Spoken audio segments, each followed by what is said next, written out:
Hi everyone, you're out in my greenhouse. This is Sandra and it's December 28th and I am checking in on my two tower systems that live in the greenhouse through the winter. I was talking to Jason over at Clive's Conundrum Garden and he suggested I let you in on a little tip that we used in addition to our little tiny space heater that we have. When our temperatures dipped below freezing right before Christmas, is we used our large canning pot that is down there, filled it with boiling water, put the lid on it so the massive amount of humidity doesn't escape to our greenhouse, and the temperature came up. Oh, well, it came up from, I think the lowest was 3.8 degrees Celsius. I'll put the equivalents on screen in Fahrenheit. The lowest it got down to was 3.8 degrees, and it was a balmy 11 to 14 degrees throughout our cold spell. So the little heater wasn't enough, but the big pot, which serves as a heat sink, was enough. And if you'll notice, we have it above the paver floor. Sorry about my knee in the picture there.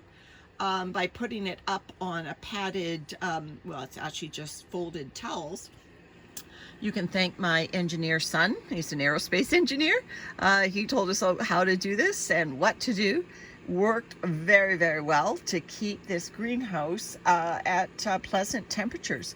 And so I'm out here checking on Iggly. And so let's dig down and see what we find. You can see that this material is finishing nicely. The worms are happy. This is a winter worm bin outside in cool temperatures here on Vancouver Island, and these worms are active and lively. They don't know what winter is. They are lucky that they get not only the little bit of heat from the heater, but right now in the greenhouse here where I am, which is close to where the thermometer is, it's sitting at 20 degrees Celsius because of our sunshine today. So the greenhouse heats up every day when the sun comes out, and even if it is clouds. Okay, so here's a coffee filter that isn't consumed.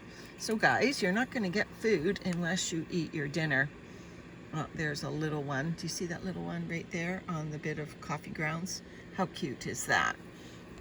You can tell by coffee grounds versus castings. I'm going to say coffee grounds feel gritty, but please don't mean that means that they are a source of grit. I don't drink coffee myself, but I'm sure anybody who does will tell you coffee does not taste gritty.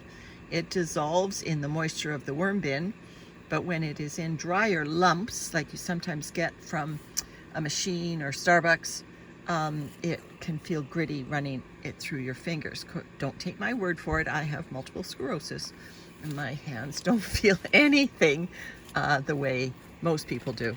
All right, so there's still a bit of pumpkin left in here. Now, we fed these worms right before the cold spell because we wanted them to have ample compost heat, perhaps from any feeding, as well as we didn't know when we would be coming out here. So, yep, I see some pumpkin, but the worms are active in the pumpkin.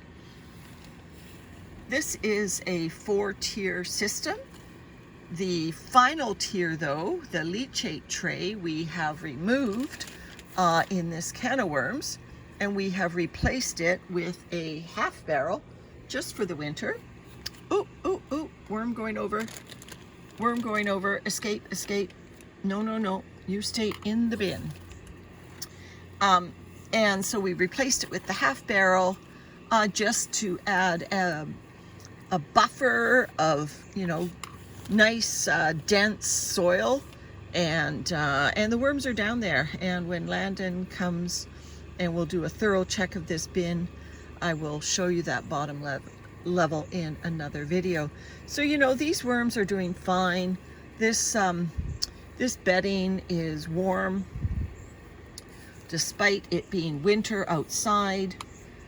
So if you've got the ability to put your outdoor worms under plastic. You know what we've done is we've even just created a tent of plastic by hanging it from the overhang on our roof, putting a worm bin up against our house and draping the plastic over the worm bin. And that is enough to get radiant heating through the day and protection from the coldest of temperatures, at least in our climate here.